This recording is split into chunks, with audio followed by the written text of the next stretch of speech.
Bom dia, pessoal. Meu nome é Leonardo Velling, eu sou médico neurocirurgião. Trabalho há mais de 12 anos na prática diária e no meio universitário e vou dar uma aula para vocês brevemente o que interessa sobre edema cerebral. Tá? Na realidade, edema cerebral é um tema muito amplo e muito distinto, mas eu vou tentar sintetizar da maneira mais simples possível os conceitos que nós temos de edema cerebral e como conduzir essas situações e como também não fazer nada errado com os pacientes que nós temos suspeita de edema cerebral.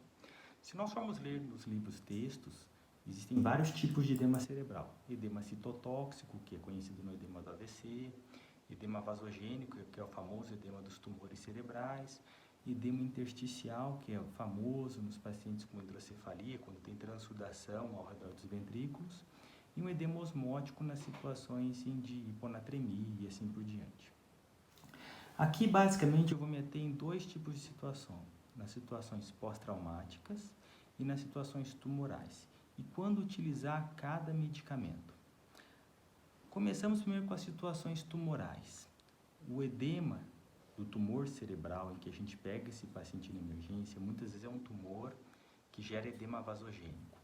Esse edema vasogênico responde bem ao corticoide. Então, tumor cerebral, edema cerebral é igual ao corticoide. Não adianta fazer manitol, solução salina hipertônica para paciente com tumor cerebral. Em contrapartida, situações pós-traumáticas, o edema cerebral ele é um contínuo que começa de um edema citotóxico, passa por uma fase de edema iônico e depois vai para uma quebra de barreira. Qual medicamento utilizar na suspeita de edema cerebral pós-traumático? Tá? Na prática diária, o ideal é a gente tratar o edema cerebral quando a gente tem um monitor de pressão intracraniana e sabe como está a oximetria do bulbo da jugular. Mas nem sempre a gente consegue utilizar desse recurso. Então, na grande maioria dos casos pós-traumáticos, nós utilizamos as soluções hiperosmolares. E quais são? Ou manitol ou solução salina hipertônica. Não adianta fazer corticoide para situação pós-traumática. Tá?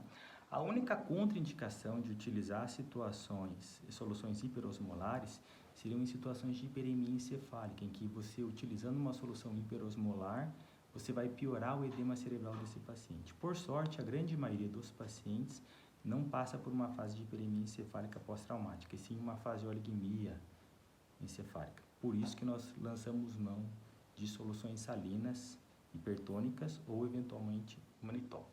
Atualmente, existe uma tendência na literatura de utilizarmos soluções salinas hipertônicas, salvo quando o paciente já apresenta uma hipernatremia associada.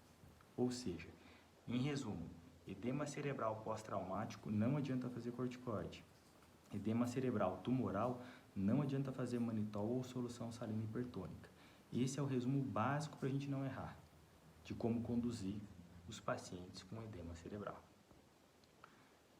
Só complementando as situações que eu estou falando de situações pós-traumáticas em relação ao vídeo anterior, o que tem que ficar bem claro? A situação ideal é você estar com monitorização da pressão intracraniana, seja por um catéter intraventricular ou por um catéter intraparenquimatoso, e ao mesmo tempo medindo a extração cerebral de oxigênio por um catéter de bulbo de jugular.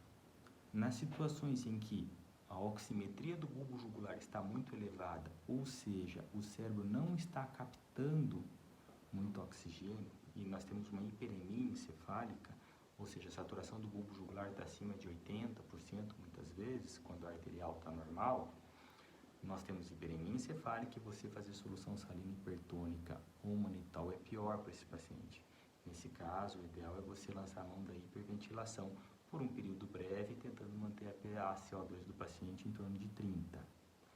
Nas situações em que você faz a oximetria do bulbo jugular e o paciente tem uma oligemia cerebral, ou seja, a extração cerebral de oxigênio está elevada, a saturação do bulbo jugular está baixa, nós podemos lançar mão e o paciente está com hipertensão intracraniana, pelo monitor de pressão intracraniana, nós podemos lançar mão ou de solução salina hipertônica ou de manitol. Conforme eu falei para vocês, a solução salina hipertônica é preferencial por ter um coeficiente de reflexão maior, ou seja, todas as moléculas que vão para o interstício voltam para dentro da luz do vaso. ao contrário do manitol, que tem um coeficiente de reflexão de 0,9. O que isso quer dizer? A cada 10 moléculas de manitol que vão para o interstício, 9 voltam para dentro do vaso. Então, pode existir uma hipertensão de rebote no uso do manitol. Porém, em situações em que o paciente tem uma hipernatremia associada, é melhor vocês utilizarem o manitol ao invés de usar a solução salina hipertônica para não piorar a situação do paciente, a situação desse edema cerebral.